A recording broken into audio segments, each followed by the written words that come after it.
এখানে 500 গ্রাম রুই মাছ নিয়েছি।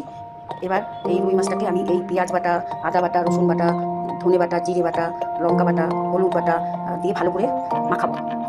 আর এর মধ্যে প্রথমে একটু তেল দিয়ে দিচ্ছি।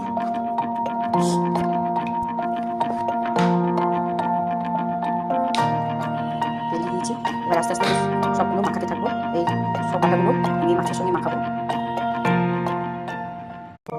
সব মেখে রেখেছি, সব মশলা দিয়ে সব মাখা হয়ে গেছে। আমি রুই মাছের ভাপা করবো, তার জন্য এই মশলা দিয়ে সব দিয়ে আমি ভাপাটা তৈরি করবো।